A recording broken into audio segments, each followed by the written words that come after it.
Welcome everyone to Ring the Bell. This is DS and this is an emergency news and rumor episode. Yeah, you know why we're doing this. There have been releases.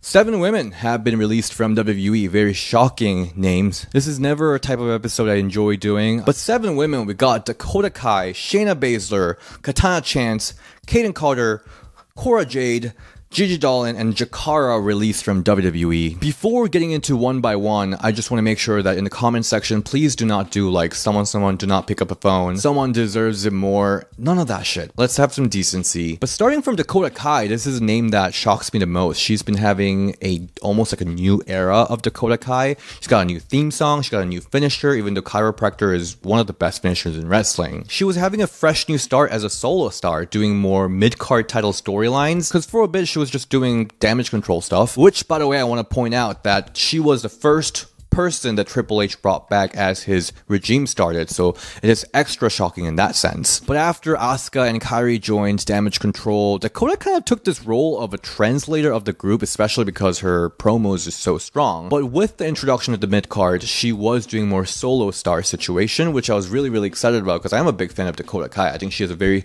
unique style of wrestling, and she's been getting some good crowd reaction. She also has a very strong core fandom, so it is a very shocking news. Some might point out that she is injury prone, but also at the same time she's someone that was with the company for a long time that showed so many different layers of who she is, all the way from just lovely, lovable babyface to so many betrayers, and seeing her go when she was about to bloom as a single star finally on the main roster is really hard to see. The second name is Shayna Baszler, and this is another name that's a big shocker to me, and personally I'm a big fan of Shayna Baszler. So if you started watching wrestling maybe like 3-4 years ago, you might not understand how great Shayna Baszler is. She really had her heydays in NXT as the NXT Women's Champion. Her reign was absolutely amazing, and her style of wrestling is so unique. She had that very methodical style that is so unique to her. The way that she just breaks down her opponent very methodically throughout the match is just something that is so unique to her. I really enjoyed her match, especially in NXT. Since she came to main roster, that methodical side is something that we haven't necessarily seen, but she did enjoy quite a push, especially in the beginning,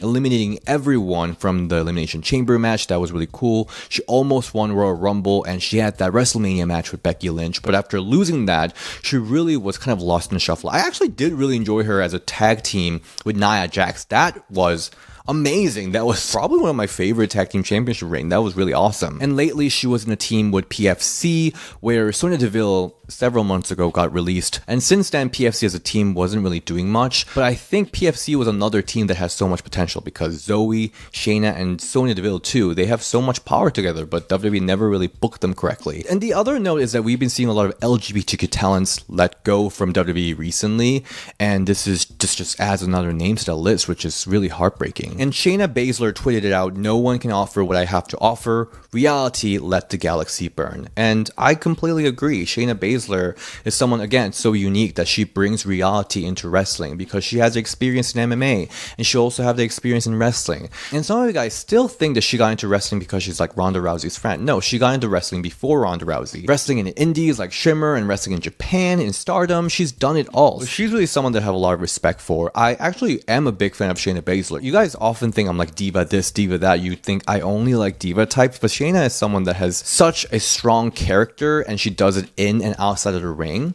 And I respect it. I like that. So it's really hard to see Shayna go. And I think Shayna got a couple pushes, almost like a trial pushes with when she storyline injured Eva Marie and Nia Jax. And then when she had that huge match with Ronda Rousey, I think WWE was like testing it out. Unfortunately, it did not go anywhere. Now, next name's Katana Chance and Kayden Carter, a tag team. And I'm not kidding when I'm saying this.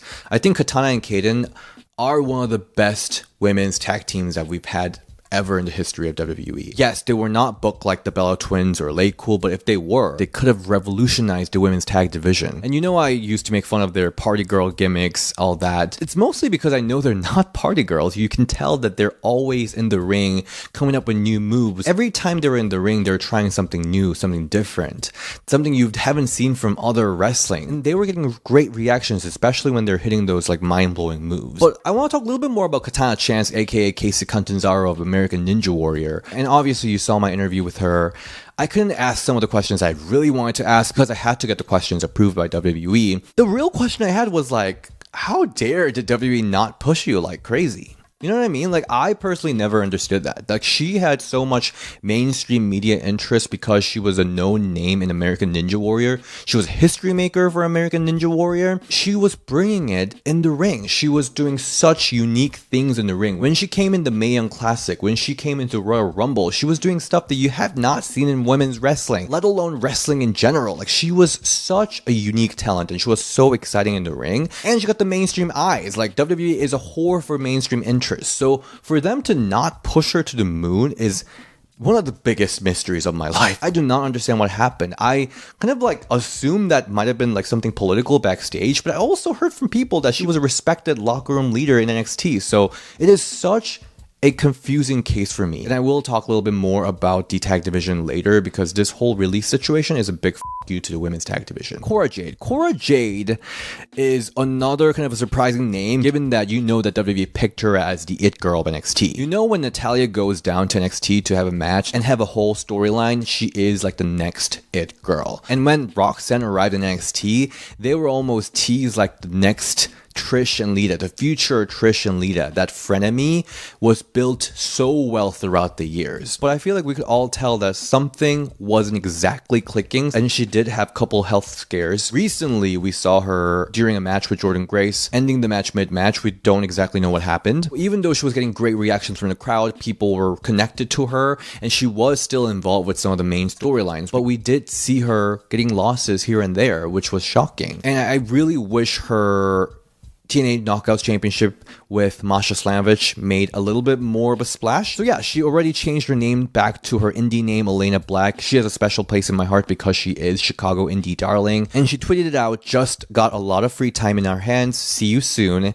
And then she said, thankful for all the childhood dreams I got to live out. I have a lot to say in due time, stay tuned. And then Gigi Dolin. Gigi Dolin is an interesting case. I've been really into Gigi lately, especially with her team with Shotzi and Tatum. I thought they were working so well. Some of the teams you see, they're like, oh my god, they're thrown together. But this team just worked. Three of them together, and the entrance, it was just like, this is a cohesive team. It worked together, and I really enjoyed her chemistry with Tatum especially. Gigi was someone that for years had the rumor of main roster call-up, you know, when she was especially in a toxic attraction situation. But since Mandy Rose left, Gigi and JC never got to enjoy the spotlight that they enjoyed as Toxic Attraction, which was always a confusing case. You know what though? Gigi as Priscilla Kelly in the indie days made a lot of splash doing very edgy stuff, like the tuna splash with the tampon. So maybe I feel like AEW could be a place that she could really shine, because I feel like AEW does a better job kind of doing more edgier, kind of over the line stuff. And then lastly, Jakara. So Jakara news is really heartbreaking because she broke my heart twice. So earlier this week during NXT, it was revealed that Meta 4 has disbanded. And Meta Girls are also disbanded too. And this was such a head scratcher for me. I kind of got the similar shock I felt when Iconics split it. And as much as I don't really discuss them anymore, that's the decision I was like, what the is going on? You know what I mean? Like, what kind of dumbass made this decision? Like, they're throwing money on the street. I'm getting the same vibe about Meta 4 splitting. Have you seen how their fans have been spamming the out of 2K25 entrance reveal situation because they wanted Meta 4, they wanted Meta Girls? I don't know if her getting the release is because of her decision. I almost want to believe that, because why would they do this? They are so popular as a team. I really do not understand this decision. Meta 4 was such a successful team. They already tested them out on main roster and they were getting great reactions. As a team, they just worked. And you might think that Lash Legend is a solo star in this situation, but Jakara brought it too. She's got the look, she's got the charisma, and she was bringing the divalicious move. She was giving everything. So basically, what the release of Jakara, Gigi Dolin, Shayna Baszler, who's with PFC, and also Katana and Kayden going away. On top of that, with Liv Morgan, the women's tag team champion, going on a hiatus because she's filming a movie, which is a great opportunity for her, but for WWE's sake, they would have known about the situation, but they're still letting her go with that. This is a clear sign from WWE that they do not give a about women's tag division. It is just clear as that. And I'm not even being shady. This is just fact. They do not care about women's tag team division. They do not care about women's tag team wrestling. And it's just heartbreaking because someone like Katana has given their time, passion, their love, their years into making this tag team wrestling something different. If this is not a clear sign that WWE does not care about women's tag division, I don't know what is. I would not be surprised if WWE is looking to phase women's tag team championships away. If you think about it, Liv and Raquel lost their title right around the time that Liv would go away for a movie shoot. So they gave it to Becky and Lyra.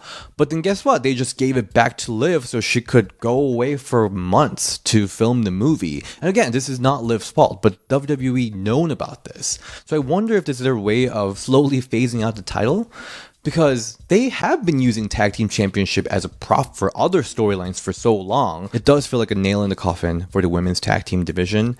And it's kind of ironic because WWE introduced 2 new titles, and you could clearly tell that they had no idea how to juggle all of this. So they're basically introducing 2 new titles to give a pair away. And that's just clownery. Again, this is not the type of news I like covering. I really did not want this to be the last episode I film in this studio. I was actually going to take this down tonight because I'm taking photos for my condo tomorrow to list it.